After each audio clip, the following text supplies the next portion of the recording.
So recently there was an agreement at the COP21 climate change agreement, right? So this agreement had lots and lots of, about 200 countries essentially saying that, hey, maybe we should do something about climate change. Maybe, it'd be a good idea if we did something. Well, Karl Rove doesn't agree. His reasoning is that, well, by the time we actually do something from these agreements, we'll all be dead. Listen. Karl, what's wrong with this agreement, and is there anything in it that's useful? Well, two things. I was interested in the comment of Dr. James Hansen, sort of the high priest of global warming, who said it was BS because it didn't have targets. It calls for no net new emissions that's the target, 2050 to 2080. We'll all be dead, and very few of the people who are sitting in Paris will be alive at that point, I suspect, when we hit to 2080.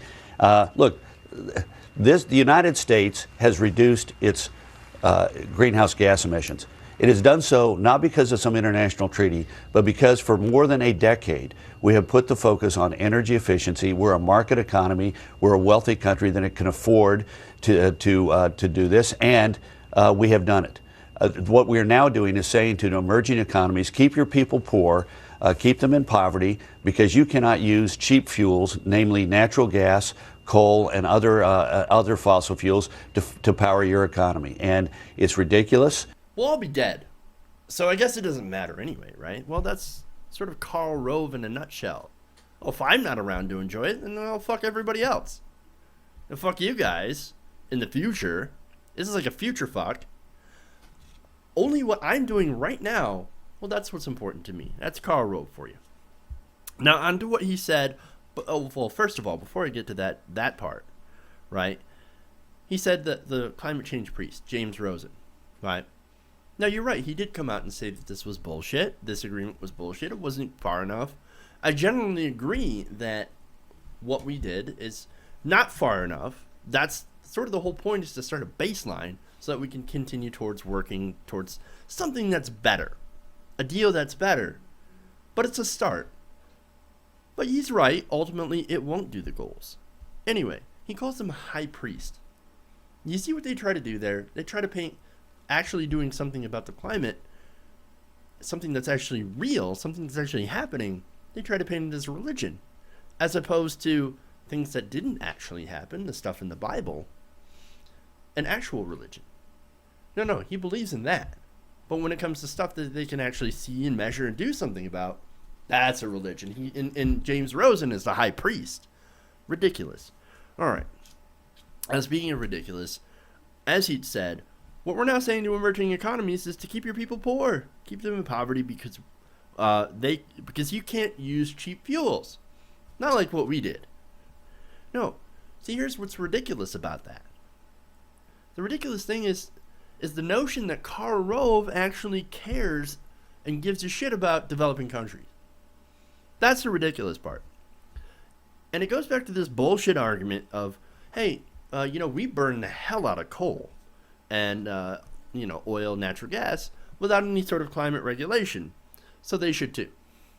Since we did it, they should be allowed to do it. But even though back then we didn't know about the impacts that burning all those fossil fuels would have. But he says, no. Not even though we know that burning fossil fuels is correlated to higher carbon emissions and higher global temperatures, don't care. We don't give a shit about the facts. And, even though we don't give a shit about the facts, and we don't, that's Karl Rove in a nutshell, as I had mentioned. I don't care about the facts. I just want to continue to burn fossil fuels because they're cheap, and you should be able to too, without any regard for the climate whatsoever, because it's fair. And it's not fair to tell those developing countries that they can't do what we got away with for so many centuries.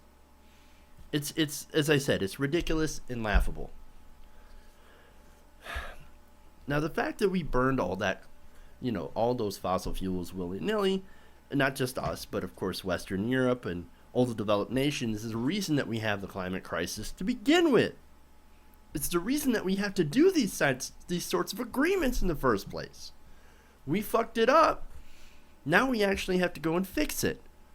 And that's why part of this agreement, and Karl Rove doesn't mention that we actually have a fund set up to help these developing countries, to give them income support for them to go over to renewable energy.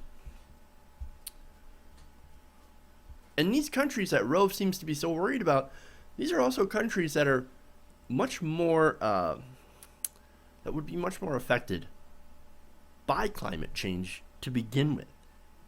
And a lot of them already, they're trying to go away from fossil fuels at this moment. I've got a couple of them. And this is from The Guardian. According to The Guardian, Costa Rica, small island nation, they reports that 98% of their power is already renewable. And this is according to official data from the government website. And this year, Costa Rica has actually had 100% renewable power generation at the time of this article was written for 94 consecutive days.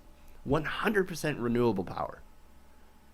Now it comes from solar, comes from geothermal, comes from wind, that kind of stuff.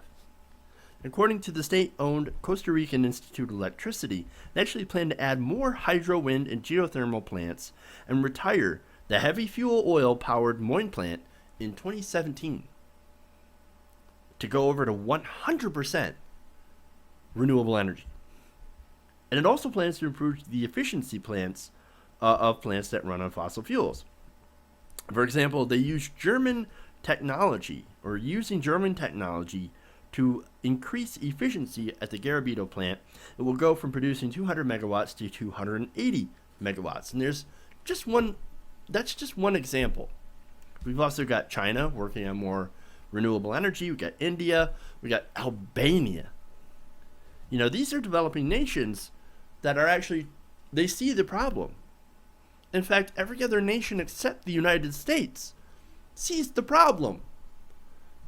America has the only political party in existence all around the world that still sticks their head in the sand when it comes to climate change. The only nation in the entire developed world. You've got to be shitting me. But that's exactly the situation that we have. Now, as for America, despite these assholes over on the Republican Party that don't believe in climate change, we are actually we're doing well. But with our wealth and our power and how much we spend on the military, for example, we could be diverting some of that money to actually do better.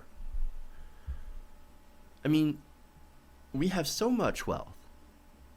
We could easily transition more of our power over to cheap, pollution-free, renewable energy, and into research into making it cheaper and more efficient. We could do that. Now imagine if people like Karl Rove, people like Senator Jim Inhofe, and the Koch brothers actually got out of our way, and if ExxonMobil stepped out of the way and stopped buying off cheap politicians, imagine what we could do. Imagine. And I look at that with all of those obstacles removed, and I see a path that we could be well on our way to being a real leader, not just in the world, but in renewable energy.